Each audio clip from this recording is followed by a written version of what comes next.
These are body ovens, crematoriums. And 5 years ago, in November, at the second wave of COVID, a friend brought me here to introduce me to the workers and show me how it ended for all those people in the nursing home. This place was stacked to the roof, body after body, no acknowledgement. They were never counted, the nursing homes were never fixed, and we pretend like we're just gonna move on. I can't.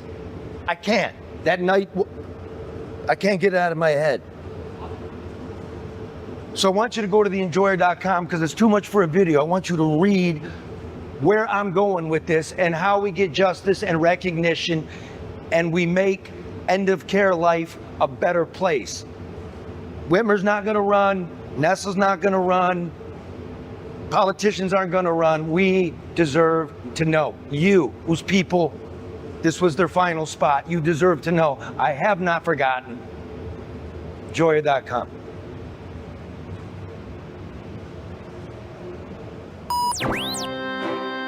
Live from downtown Detroit, it's the No Bullshit News Hour with my main man, Charlie LeDuff and Karen Dumas. It's just it, breaking news. No more bullshit. No more bullshit.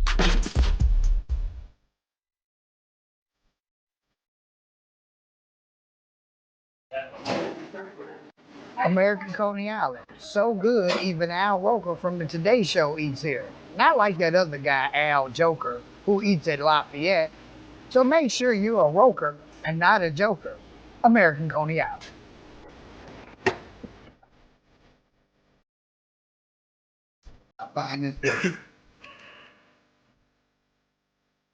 You know, your teeth can't heal, but the stock market can. That's just a fact. The market roller coaster is making you grind your teeth. Call or text my friend Luke Nowacki at 248-663-4748. We're all hanging on to this ride like Gayle King and Katy Perry. Just hang on to your flower. Some people are saying that the earth will be better when this is all over. Luke Nowacki, Pinnacle Wealth Strategies. What the fuck did I even mean by that, Red? I have no idea. It's just Luke Nowacki. And by the way, go to AmericanConeyIsland.com and have a Coney kit delivered to your or a loved one's porch. It's good for the ball games. You're all getting together watching. Ooh, college football just around the corner. Pro football is here. Mm-hmm. I wouldn't be calling that pro what I've been watching. Okay, look, I said go to theenjoyer.com, but you're not going to go to theenjoyer.com, a lot of you. So let me tell you what's in there. Dana Nessel was subpoenaed twice 2 weeks ago, as I told you. Now, a state attorney general being served with legal papers is unusual enough. What's more unusual is the subject of these subpoenas. The Michigan House Oversight Committee is demanding documents that may demonstrate how Nessel helped cover up possible crimes involving her political friends and actual family. More unusual still, not a word of those subpoenas has made its way into the pages of the state's largest newspapers. Who knows why? Maybe the media is trying to protect their political dinner guests. Maybe it's professional jealousy. The documents the Oversight Committee seeks have been well documented here. I will continue to write and speak about Nessel's proclivity for selective prosecution because it seems to me she's abandoned all pretense of political duty and human decency. Now, let me take you back 5 years ago. I was profiling a man in November, December, whose job it was to collect COVID-infected corpses from Michigan's nursing homes during the deadliest month of the pandemic. Helping bag bodies was the only way I could get into the lockdown facilities to see if Governor Whitmer's mandate to place the sick and the healthy inside the same building was actually good science like she was claiming. And it was obvious it was not. The COVID wings I witnessed were uniformly separated from the living quarters of the healthy residents by simple shower curtains and tarps, the kind of shit you put on your roof to keep the rain out. Nurses and attendants routinely passed back and forth between the tarp. Now, the enormity of the blunder became shockingly apparent when the corpse collector took me to a crematorium in Metro Detroit. Bodies were stacked nearly to the roof, and management was forced to turn away more victims due to the backlog. Most of the dead were elderly. It was a macabre barometer of what was going on, and nobody at home could see it or was told about it. That ghastly scene of the workers and the body bags and the flames and the smell, it all burned into my brain, and I shall never forget. Never. So I sued the state for its COVID death data, and I won that case. Sort of. Because I came to find out that the long-term care facility death count was fake. A subsequent study by the state auditor general proved as much. His findings were dismissed by a group of hand-selected media types by the government who had actually neglected to give them a copy of the audit, so they were writing that the audit was bogus without ever having seen the audit. Nessel also dismissed the undercounting of the dead, referring to human beings as apples and oranges. She refused to investigate, telling a group of nursing home lobbyists and CEOs at their 2023 annual convention that they did a phenomenal job. Now, Nessel, it should be pointed out, takes a lot of money from the nursing home lobby. Roll the video. And I'm just tired of hearing it regurgitated over and over and over again that terrible things happen at your facilities. It's not true. Get that overwhelming applause. They're And like, I would what the suggest fuck? that people are much safer, quite honestly, in your facilities than really, well, certainly than when you go into the Capitol building. I'll tell you that right now. Did you hear that applause? Smattering. They're like, holy fuck, are we getting away with this? Yeah. Holy shit. Now, if the Attorney General could politicize the silent deaths of thousands of senior citizens, then what else was she sitting on? So now come the subpoenas. The first involves Nessel's wife, Alana McGuire, who is connected to a political dark money laundering scheme.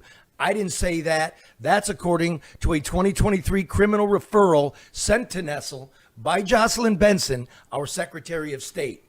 Those charges were referred to Nessel more than 2 years ago, but the referral seems to have vaporized.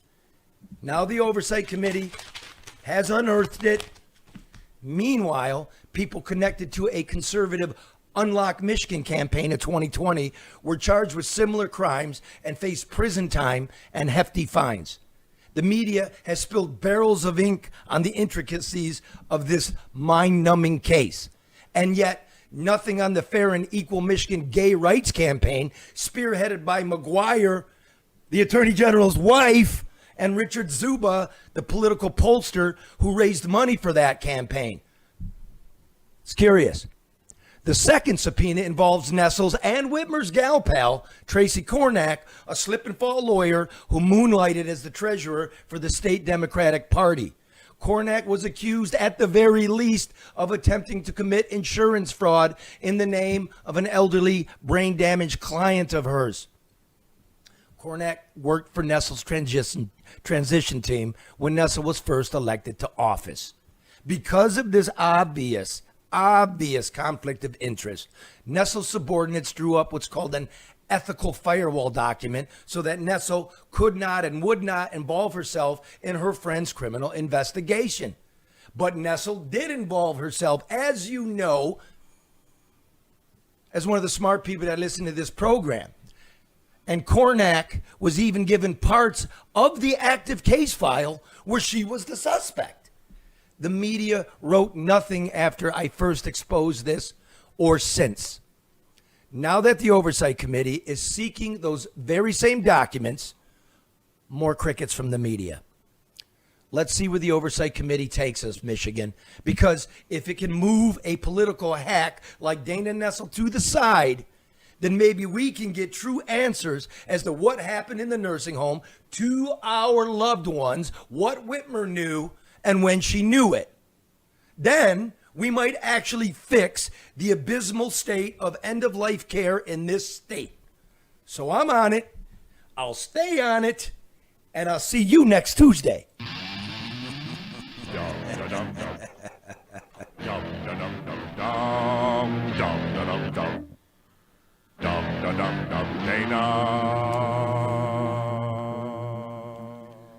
Hit me again. Has a catchy ring to it. It's good stuff. It's trending.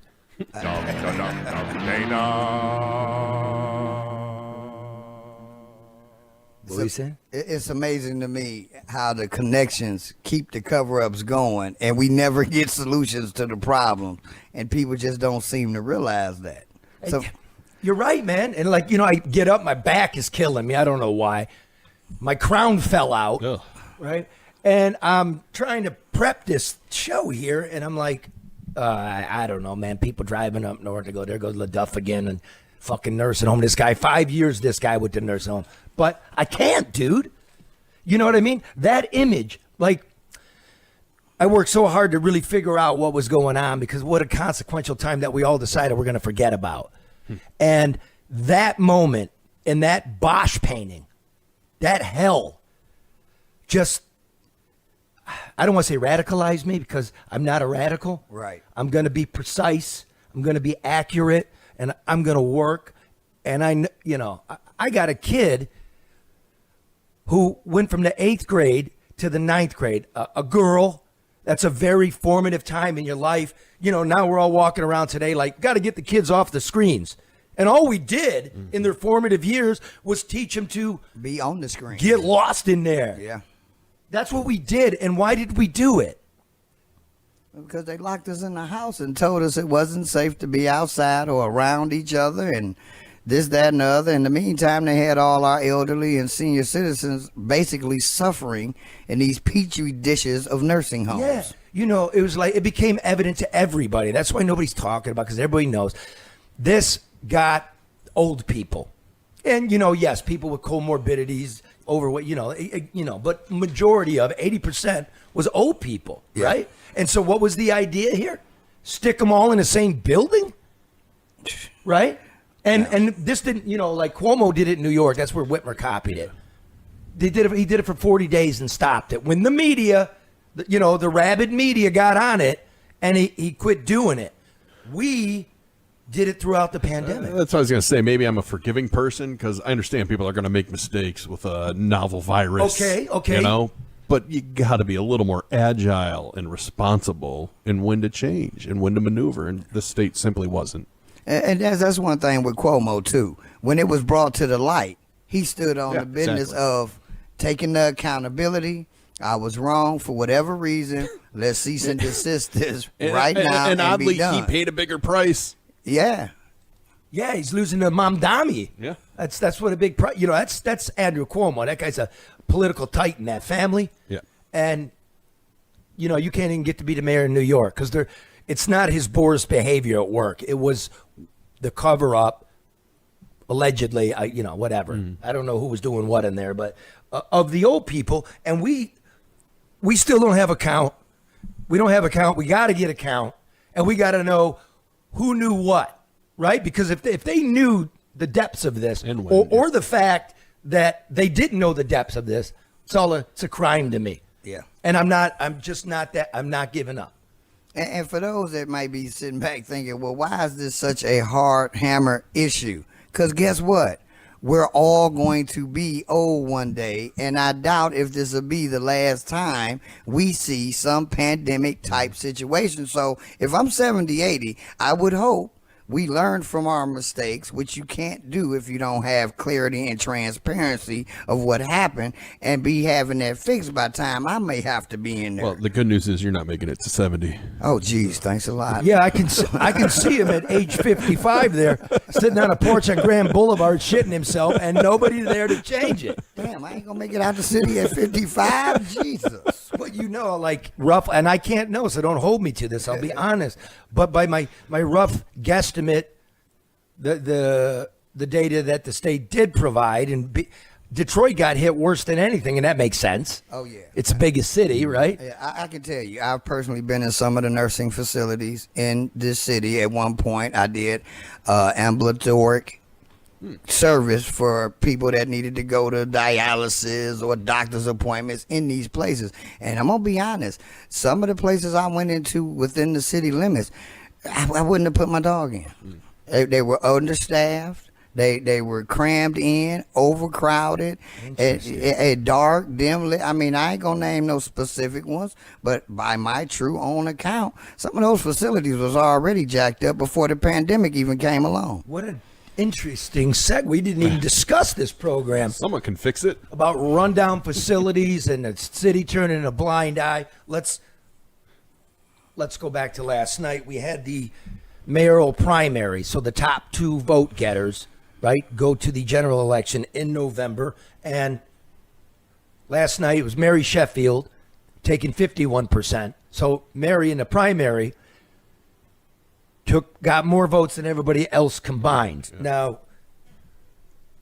Pastor Solomon Kinlock of the Triumph Church, living way up there at 38 Mile Road, or the Backpackers Hotel with his brother, we don't know. He was close. He was within 10 points of Mary Sheffield, but I don't think people are buying it. So he cashed in at 17, beat Santil Jenkins by a mere 1,000 votes. So I think it's pretty evident who's going to be the mayor of this town. Yeah.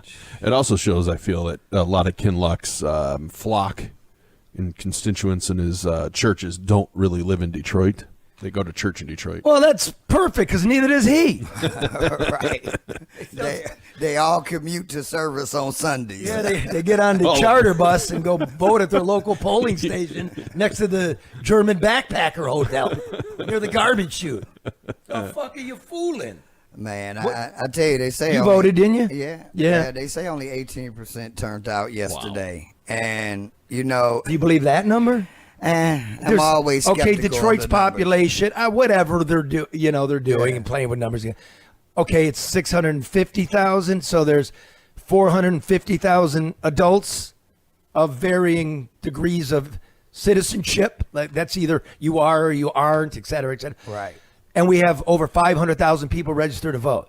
So we got 450,000 people over the age of 18 and 500,000 people registered to vote. Well, you got to remember, we keep people on the roads after they die, so at least 50,000 of them might not even be living no more. You know what the old saying is, if you want to live forever, you register to vote in Detroit. But beware, you'll die waiting for them to count that vote. Yeah, that's for real. So you voted. Yeah. Did your candidate make the top 2? No. No? No. I have no shame in saying I was really pulling for Ty Perkins.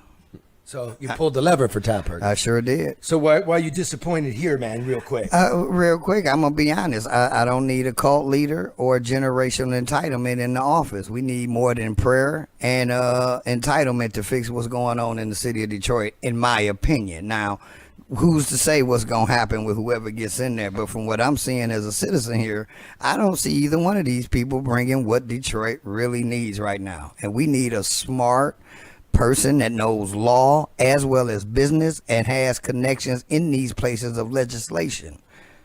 So are you going to vote in the general? You going to hold your nose and pull the lever for one? Or? Well, I'm gonna do my due diligence and go vote and write my name in. Comedian Detroit Red for mayor.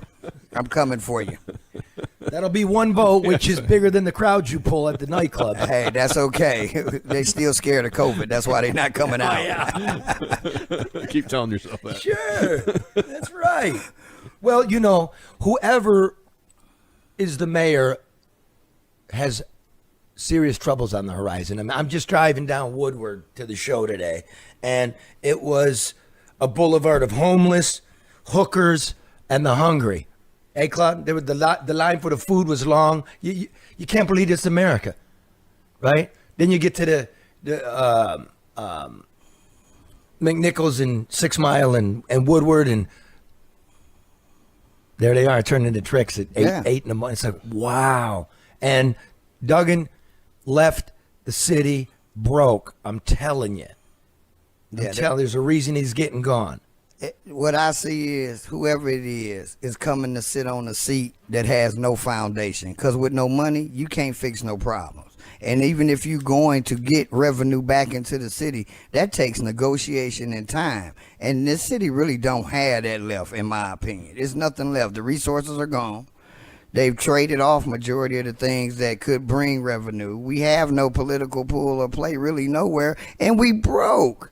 It's like me going out to the show to watch a movie and say I'm going to enjoy a movie, but I don't have a dime in my pocket. I hear you. And if it weren't for Biden's COVID bucks that they moved around, there'd be no money in the pensions. Right now, we'd be in the red. Right now. So next year, they're going to have to start cutting. Contracts are due. I don't know what you do. I don't know what we're going to do, but okay, let me give you this. So I'm doing my Never Give Up tour this week, right? Okay, I'm going to follow up here. That crematorium. I have to go see it again. Then the 6-month anniversary on the 10th of this month, August, the 6-month anniversary. Remember the woman with the van sleeping in the casino parking lot in the cold with their babies in the back and 2 babies die, yeah? Mm-hmm. Yeah. Okay, and they were supposed to be able to go to a women and children's emergency shelter, but they get turned away. And so I went to one of those. What do we get? We have the video of you going to it. Okay, this is the first time I go to it, and it flunked fire inspections, never passed one. Doesn't have a certificate of occupancy, which means you can't have a dog pound in there. But we got women and children in this thing. Go ahead. We're with the news. This place doesn't have a certificate of occupancy. Occupancy? Give me one. Well, it ain't displayed. Oh, look, the baby. Hey, look, in the window here. Good morning. You cold? They don't have no more blanket for you.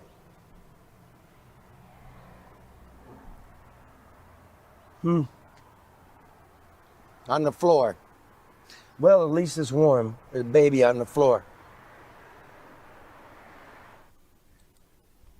So, I'm looking in the foyer of this place where you get buzzed in, and there's a woman and child eating off the floor. That's what they put them to sleep. This is what we're doing. We're spending. I looked it up. Duggan, with his propaganda department, said we were spending $200 million a year on low-income housing and homeless services, and that's what you get. Yeah, that's bullshit. Complete bullshit. I call bullshit on that. So what got fixed? So, when we're out there and like, oh, you're cutting SNAP and Medicaid, and it's like, if you really looked at what was really going on, like, I know taxpayers and I know people that rely on taxpayers so we can all live. We don't want women and children starving or freezing or having to live in a van. We pay. That part we don't bitch about. We might bitch about a dude being on SNAP and getting himself some steaks. You know what I mean? Or the fact that Medicaid expenses went up 50% since 2021. Like, well, we don't need all that. We don't need that. Some people got to get back to work here. But this is where the rubber hits the road. It's actually sad because you put this show on to show a better Detroit, but anybody that looks beyond the little borders of downtown can see that Detroit has not become better as a whole. And when our women and children are not taken care of, protected, provided situations where they can progress and become back into productive members of society, we're failing as a city. That kids is the foundation. Who you think gonna be running this shit when we gone? The kids. They can't run it if they can't get nothing, if they not sustained. So, hey, why don't we, I got an idea. We could take the big ass building that's done took 10 years to build, that finally has glass. What's that? Hudson's Tower? Yeah, the Did you Hudson's get your Tower. Section 8 penthouse No, yet? I haven't gotten Ain't got that. back Ain't to you heard on a that? word. None of that. So let's just make that a mega homeless shelter, and Gilbert can start really giving something Well, back. they said that was going to be 80-20, like, Yeah, like right. 20% low income, like, we're going to move the hood into the new skyscraper. That's gone. Yeah. Oh, of course. That's why the revenue in this town, adjusted for inflation, never grew. Yeah. All them dudes with all the buildings that we chipped in for, man, they're not paying what they should be paying. And they're not producing nothing out of them. The shit is sitting there empty, going on what now? 9 years? Hey, it looks better, man. And the Lions are pretty good. So let's buy a billboard. I'm America's mayor. All right. That's what I was going to say. The other issue is if the leaders don't even acknowledge that it's an issue, it's never going to get fixed. I mean, it starts there. Let's roll the tape. After Ken and I put that out, there's a press conference on, how we fixed it all. I'm not invited to the press conferences because I'll probably ask real shit. But my friend Ed White from the Associated Press, he did 6 months ago, and here that was.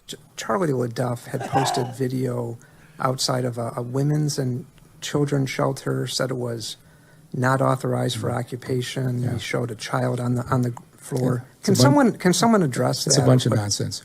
And what that is? It's a bunch of nonsense. So that shelter is okay? Again, they are going through, they have a temporary license, they're going through their permanent license. The zoning board just approved them. But anyway, I'm not addressing that kind of a report. Okay. Okay. Thanks, Ed. Why would he? Okay, let's just do this real quick, folks, just because I know you're driving, but now we're getting into statewide political cycle. Governor, senator, congress people, right? All right. In January of 2024, they were given a temporary license for a emergency warming center. Okay, emergency warming center. This week it was 81 degrees. So, there's no need for a warming center. The license shouldn't be applicable. I went to the zoning board. I go, hey, y'all going to double the size of the occupancy of this thing, but it doesn't have a certificate of occupancy. It hasn't passed a fire inspection, right? So the owner sends them a report from a private company looking at the sprinkler system. That's fine. That's not the fire marshal. This is so dumb. I couldn't believe I'm saying it to you. So I went back this week. It's now August of 2025. This, according to the buildings department, the shelter does not have a temporary certificate of compliance. They do not have one. Here's the inspection just 8 weeks ago. Look at the basement. Let me hold that. Oh, get that, Ray. Would you mind? Thank you, man. See the basement? Holes in the ceiling. Wow. Catches fire. Fire goes up in the hole and lights the whole building on fire. See all the mold? See the garbage? See all of that? All right. Here's the next one. Here's that fire suppression system. Now, it was explained to me by an inspector. You see the gauge. Mm-hmm. The gauge is supposed to be in the middle. The gauge is at the bottom. It's not pressurized. Didn't pass it. Look at the pipes. Look at the leaking, rusting pipes. Look at the toilet there with the black mold in it. Ugh. Okay.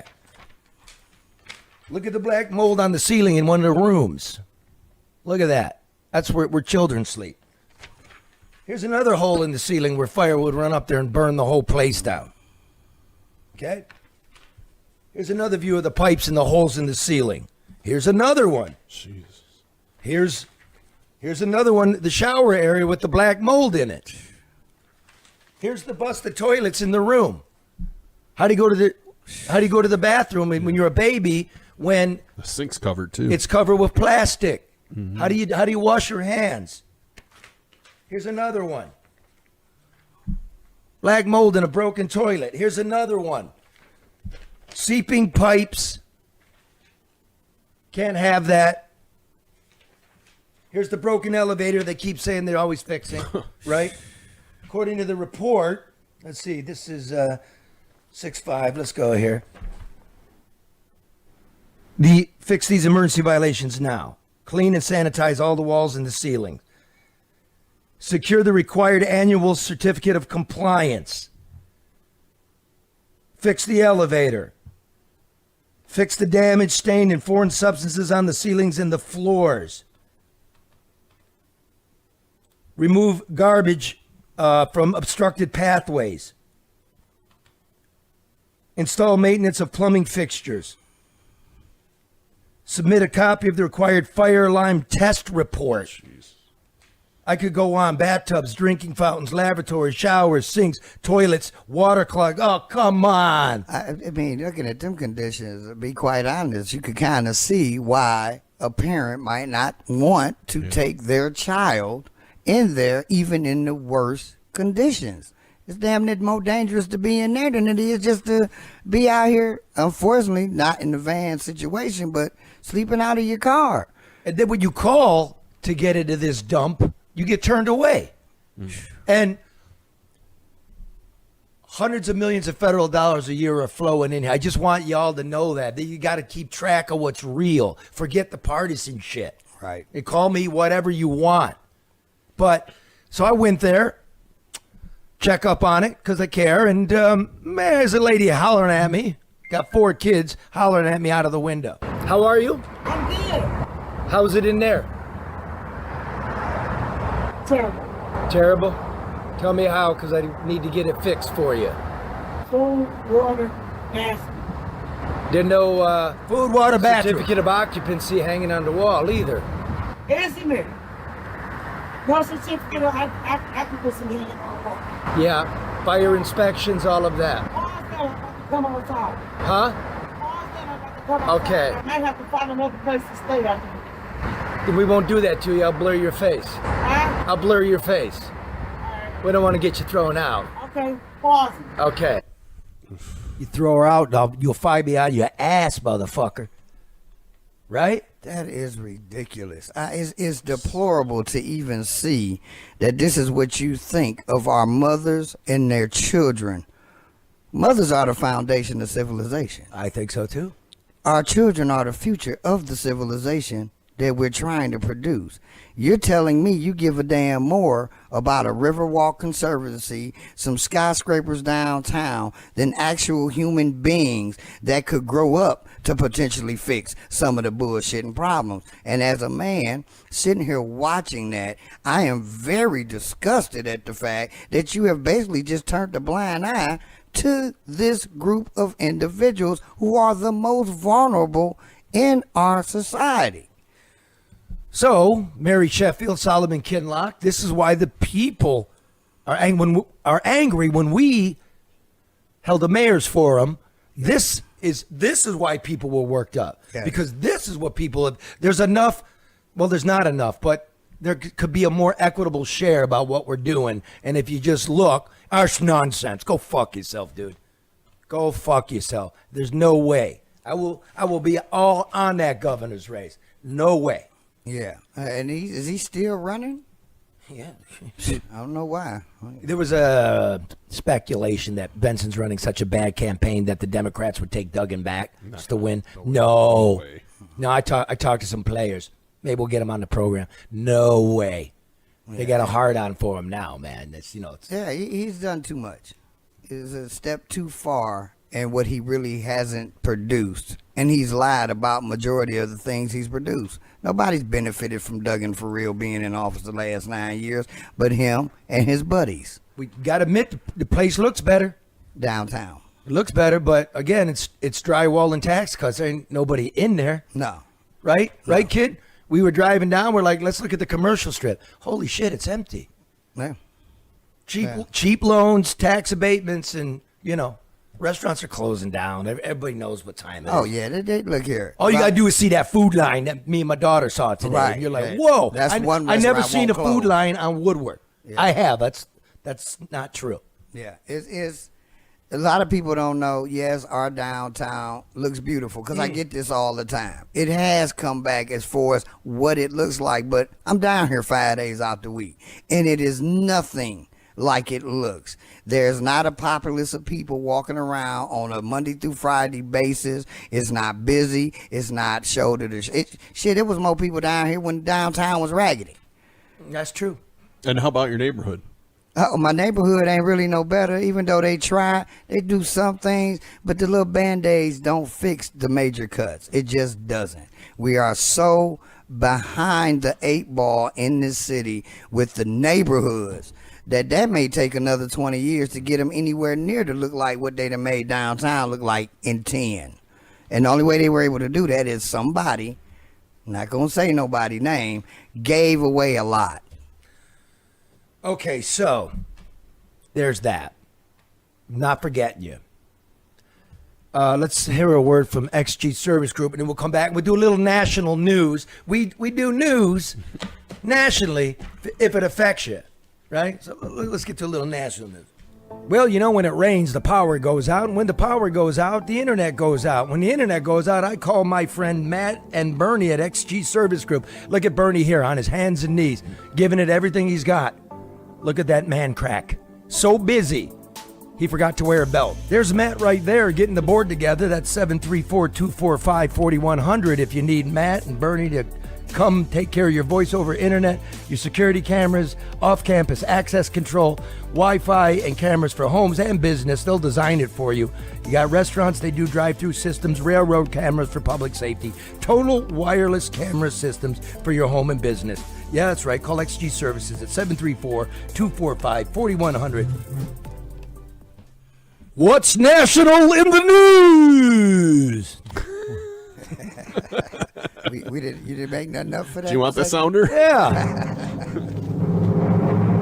The No BS Newshour presents What's bullshit? National News?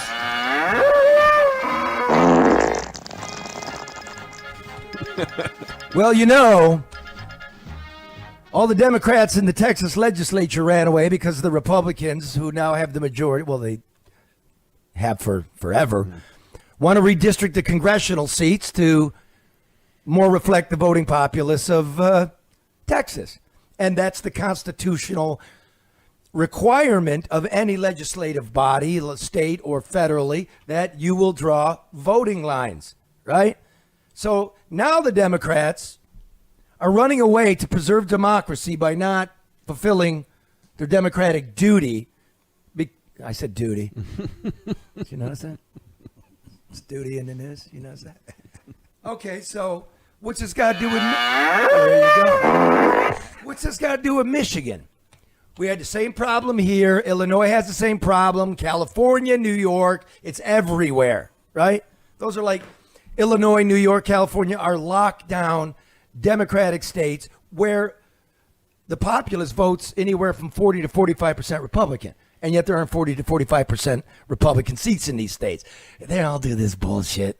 Okay, so how does this affect Detroit and the suburbs and Michigan? I'll tell you how. We had something called the Michigan Independent Citizens Redistricting Commission or something like that.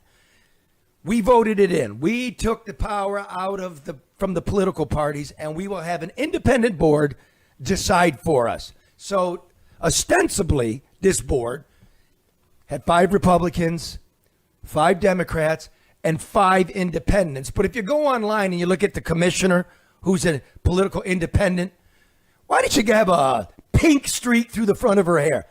You know what that says to me. So these aren't really independents. These are people operatives hiding in the bushes. Okay, that's what's going on. So they decide they're going to redraw it.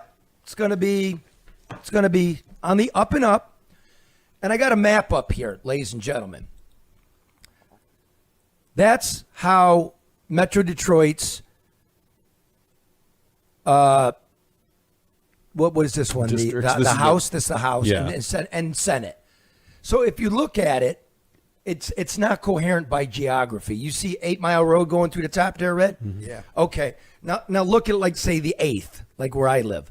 The 8th goes from fucking Bloomfield, Birmingham, Beverly Hills, Huntington Woods, Pleasant Ridge, Ferndale, Detroit, all the way down to where you live at Davison and Livernois. So I can definitely say that part of Detroit don't look shit like Birmingham, Bloomfield. The schematics is totally, the money, the populace is totally different. I don't see how they did that. So those are Democratic seats. So you see what they did. What they said about Detroiters who vote normally about 95% Democratic, right?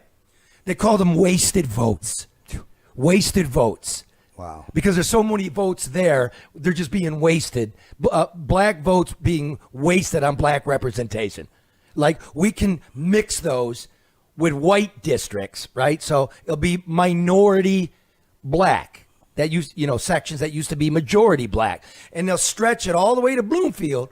So all the white women and the Democrats can get elected because Oakland County's purple. Yes. Right? So they're really looking to lock themselves in. But they disenfranchise black people. There's no black congressperson from Detroit anymore. Mm-mm. So they got sued. This group of redistrictors, gerrymanderers, got sued under the Voting Rights Act. You can't do. You can't take a majority black district and make it a minority district. And they lost, and they got to redraw it. So the House seat districts have been redrawn. I do believe the Senate seats have finally been redrawn. So when you're looking at like my state senator, Manhattan Mallory McMurder, it's an illegitimate, racist, unconstitutional seat that you're holding. This is what happened. We don't know anything about that. So spare me the lecture. Spare me the theatrics of running away on the public dime, flying in a private jet, staying at a 5-star, having fucking cocktails, and Zooming on CNN. This is the real fucking world. Yeah. You know what I mean? Yeah, and it's sad that you would actually try to take away some folks' representation and then turn around and act like they don't vote. Well, look at that map again, too. It stretches into really rich areas to control the poorer areas, too, because it happened. Look at Sri. Look at Sri Thanadar and his whole district. Mm-hmm. You know, it's a Grosse Pointe district. It's not a Detroit district. Mm-hmm. That's what I want to see. Once they redraw this, how many more of these politicians are we going to see move again? Because let's not forget, when they did the redrawing, we covered it here at MBN. All these politicians got to moving around. Sri Thanadar moved from the west side over to the east side. It was a couple more in there. All these folks moved just to be where they wanted to win and knew they were going to win. It's like a Monopoly game here. Exactly. The point being, it's never real representation. Right. It's not. Now, hey, Ken, how many senators are in the state legislature? 38? Okay, so I'm not a nerd, you know what I mean? I'm not a Lansing political nerd. Kind of. But I believe there are two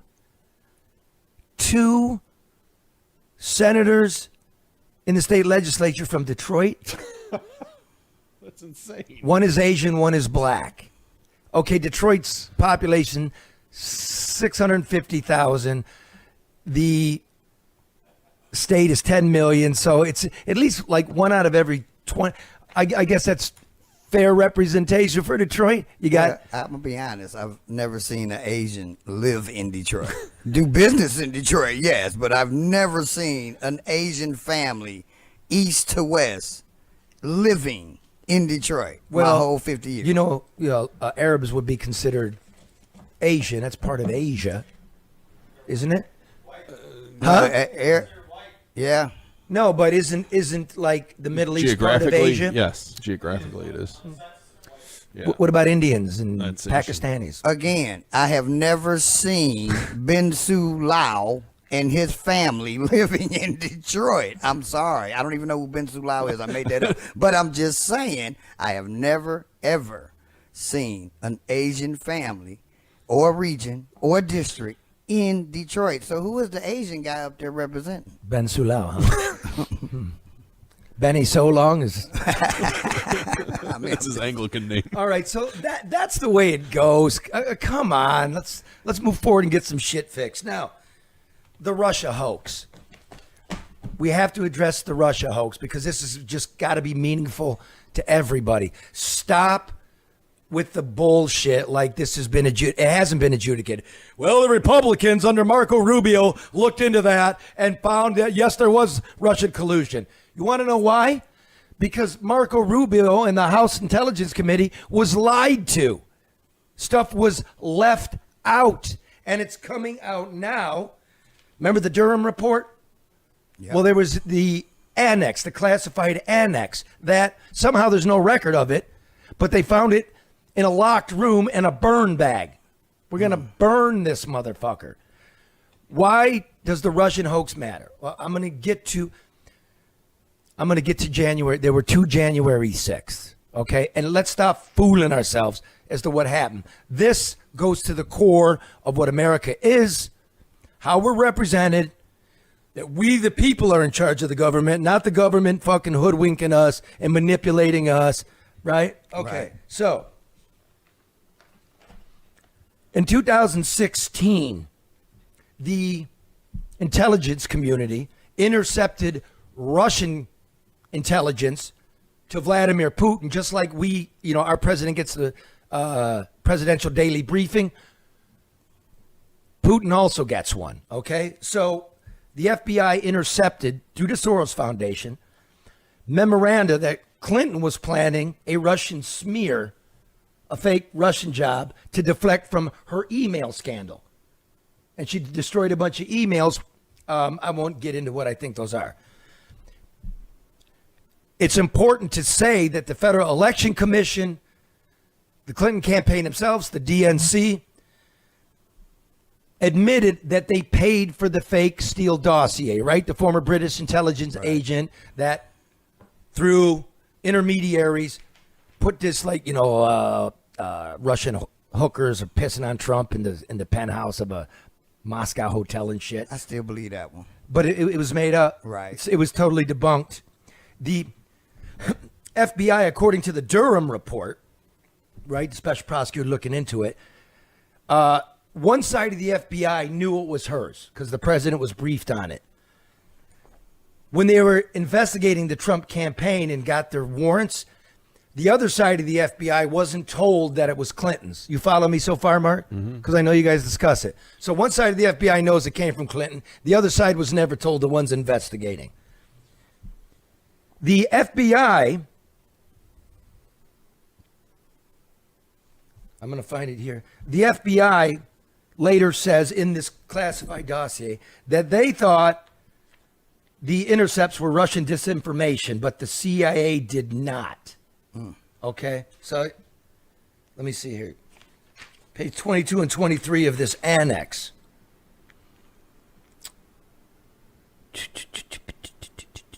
A lot of redaction on Yes. 2 pages. In short, neither the office nor the redacted have been able to determine definitively the purported Clinton campaign plan, if it was entirely genuine, partially true, a composite pulled from multiple sources, exaggerated in certain respects, or fabricated in its entirety by the Russians. Nonetheless, the late July 2016 sensitive intelligence, which a senior intelligence official with significant and detailed knowledge of the intelligence collection described it as really concerning, and immediately made its way to the CIA headquarters. So, let me find the last bit here. Thus, the record reflects that the FBI was fully alerted to the possibility that at least some of the information it was receiving about the Trump campaign might have its origins either with the Clinton campaign or its supporters, or alternatively was the product of Russian disinformation. Despite this awareness, the FBI appears to have dismissed the confidential information as not credible, without any investigative steps actually having been taken to either corroborate or disprove the allegations. They said, fuck it, throw it out. Now, what's damning is it was used, the report, we all know now, they testified, that it was used to spy on the Trump campaign. Now, Trump miraculously wins. On December 8th, the presidential daily briefing, put together by National Intelligence, CIA, FBI, etc., all of them, all 18 agencies. They put together a briefing for the president, which says, doesn't look like the Russians really meddled in there and weren't really capable of doing much, right? Didn't really have a preference for Trump or Clinton, right? That was December 8th. December 9th, Obama meets with everybody and orders that assessment thrown out and have a redo done by a group of 5, not 18 services, a group of 5 handpicked analysts. It comes back January 6, 2017, and it says, yes, they preferred Trump, they meddled, there's possible collusion, and off we went with the mayhem for the next 3-4 fucking years. He was a stooge. Trump was a Manchurian candidate. He was sleeping with Putin, the whole nine. It turns out the CIA did use the Steele dossier. The CIA director, John Brennan, testified to that. The whistleblowers are now coming out saying otherwise. And Comey, the FBI director, even testified that he thought the Steele dossier was true.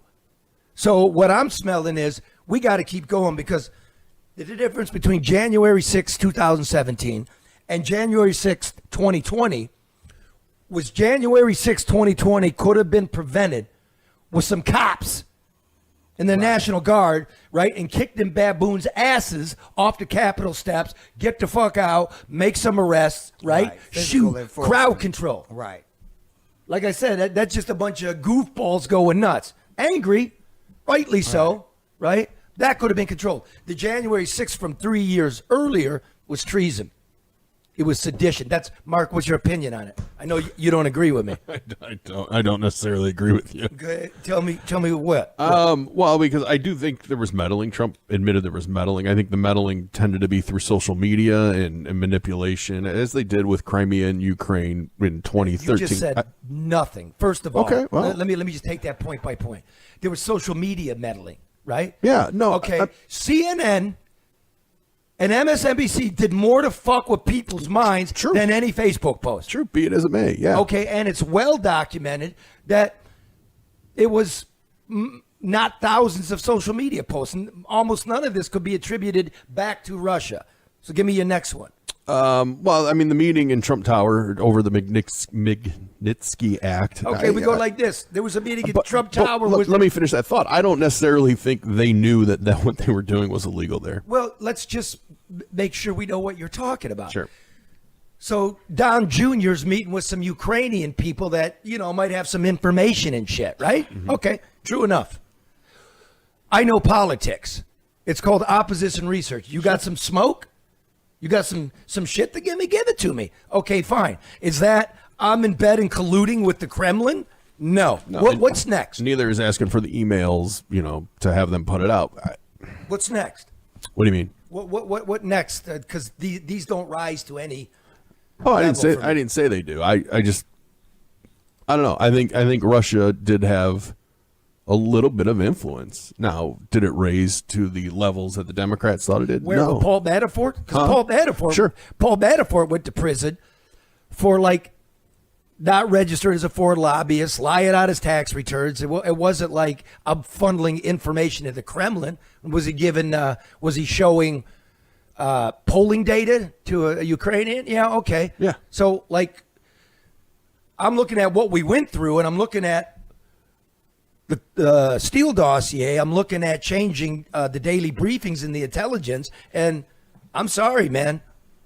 I want hearings, and I know everybody wants Epstein. Fine. I never have a problem with a hearing. I mean, most of the time, though, it's theater, right? If it's televised, but what you do first, and Dana Nessel's going to find this out, is first you depose people, exactly. Then you get the transcripts, then you comb through them, then you hold the hearing, right? Then you go through what was said at the hearing, and then you decide if there are going to be charges. I basically just... This doesn't bother you? No, it does. I think it's worth being looked into. This is going to sound ridiculous. I don't give either side enough credit to be able to pull off something. Well, this is the thing. They both have enough credit to do it, and that's the whole trick of it all. They both can have the power to make these kind of moves, and then come tell us anything. If the intelligence community did what it looks like, man, we've almost lost the union. Sure. Right. And that's this is scary. Soviet style shit. Sure. Yeah, you're making things move in motion that are not true to get the narrative you want. And if our politicians and the people that we are entrusting to be there for our better good interests or whatever is doing this, then that's scarier than anything else. That's just like you said, January 6th, because now you're committing an act against the country. Yeah. Our will. Like my brother goes, well, that's going to get your crowd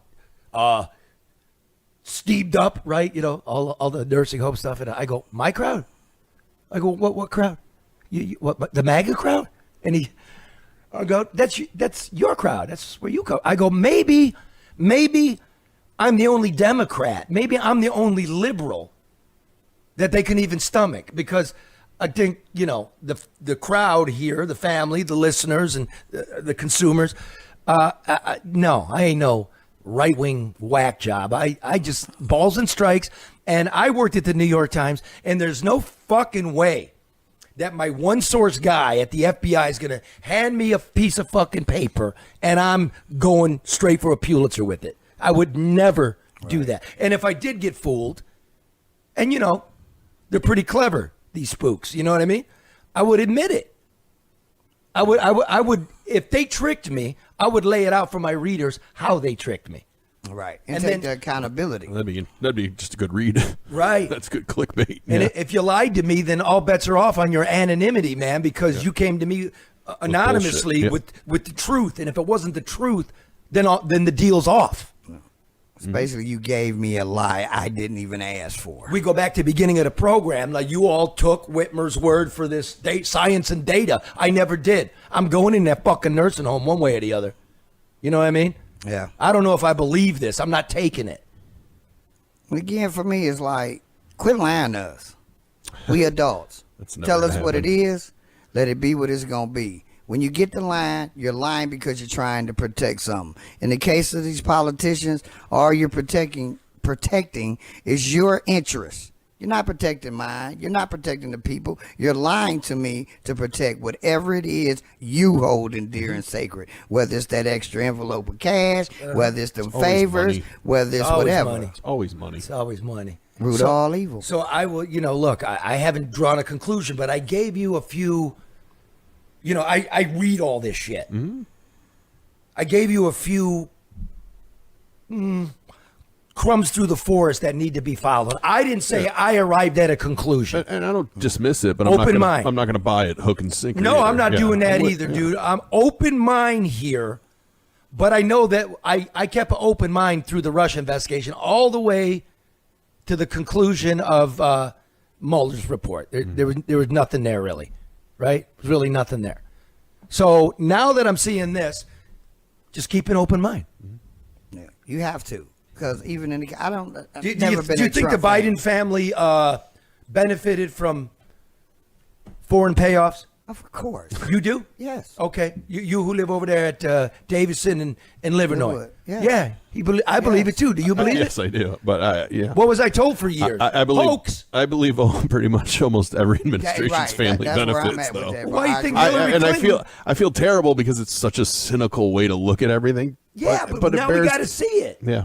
Right? Why do you think Hillary Clinton took a bottle of bleach, figuratively, and a sledgehammer to a private server? Of course. Was it to destroy classified information? I doubt it. Probably deposit slips. It's probably the email, like you get preferential treatment if you're talking to the Clinton Foundation. Could be that. Yeah. The fact that you weren't charged is insane to me. I want to point this out too. A lot of people I don't think realize this. Yes, you make a decent, good salary to be a politician, but majority of the people that's politicians already be in money. Mm-hmm. So when they run like a Trump, I'm not saying Trump, I'm not putting this on him, but Trump's a millionaire, billionaire possibly, whatever. That salary he makes as a president ain't shit. What he makes in connection to being president is where it's really at, because now he goes into the future with this connect, that connect. Well, no, that's a big problem with me in this administration is like your associates, your family, your son, you guys are making buku money overseas. Buku. I mean, cease and desist. Yeah. Cease and deals in Qatar, deals with Saudi Arabia, hedge funds you're managing. What the fuck? Yeah. No good. No good. I'm against it. Okay, now, finally, just appeared on my buddy's show. Chris Cuomo. This one, he had me on because, again, we don't give up. Things of national importance with the local angle. This is my appearance recently concerning the guy on the terror watch list who never thanked me for the dead man's plant that I gave to him. And we'll see you next week. I literally want to just spend like 4 or 5 minutes with Charlie LeDuff, letting him brag about what he accomplished after 3 years and why it took so long, okay? This is what we're supposed to be worried about when it comes to national security and immigration. A terrorist who was allowed in or snuck in or both wound up in his hometown, all right? And Charlie went after it. Watch this. I found out the Border Patrol caught a man and his family sneaking in over the Texas border last November. His name is Hassan Bazi. He's listed on the terrorist watch list as a high classified, known or suspected terrorist. Anyhow, they let him in anyway. He's living here in Dearborn. Charlie joins me now. I don't want to see this guy's face. I want to see Charlie. Good. Charlie, thank you for joining me. I like the haircut. Why did it take so long, and what do you believe the lesson is? Why it takes so long is this is a really great indication of just really how bad it was under Biden, right? We all have our opinions about immigration, but I think we all have the same opinion about a Category 5 hit on the terror watch list with high derogatory information. You don't make him get a COVID shot. You give him a one-way ticket. You set him up. He gets a Social Security number. He gets working papers. He gets a driver's license. He gets all of this when normally, this is the first guy ever on the terror watch list that was known to be let in, and he got all that. So it was completely bankrupt. And I figure, well, there's one son of a bitch that we can all agree on does not belong here. Takes 3 years, Chris, 3.5. I'm doing jumping jacks on his porch. I brought him a plant from a dead man's funeral, right? He never thanked me for it, doesn't have much manners. And finally, we have a changeover, takes a few months, but immigration officials finally see it and come get him. So the lesson learned is this is everywhere. We've all been, yeah, there you go. We kind of got failed on this, and it really bummed me out because nobody followed up with the story.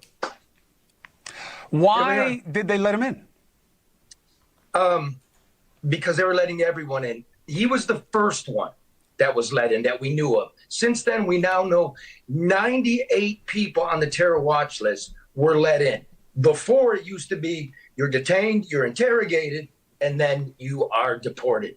We had 98 guys in. Get this, 4 of them were on Medicaid. How? Because the last administration allowed it. You got to know that when I get these highly classified documents, I know frustrated people on the inside, right? So they want to know why. It was just a small cabal of people allowing this. And once again, we can all, you lived through 9/11. I lived through it. We were both in New York. I covered that hole every day. I had to go to Iraq. I wanted to. No way. This guy, no way. And nobody wanted to join in the chase. And you think it was just politics? It was just the bureaucracy, or what? And how many more are there? How many are left in the country? I'll find that out for you tomorrow. I don't know. But just put it this way. The guys with the masks on their face, they got to go get them. The guys that I know, they were pissed. Year 1, year 2. And then the more of them, they saw it. Everybody saw it in power. And the more people would call me. I would call my Congress people, 2 of whom were on the Homeland Security Committee. One would call me back. The other blew me off, and she's now a senator talking about sensible politics. And that's all we want in Michigan. We're in the middle. You wanted our vote. You got it. And then we went ignored. So I want to thank you, people of Michigan, that you come back and you hear what we have to say and what we're living through. And look, and good for putting this guy to justice. And we'll see what the system does with him now. Charlie LeDuff, one more reason I love you and I look up to you. Thank you very much for doing the job and showing us how it's done. Whenever you want. Whenever you want. Okay. Whenever you want. Be okay. Whenever you want. Whenever you want. I'll talk to you later. Well, as long as we got you, Charlie. Well done, brother. Well done.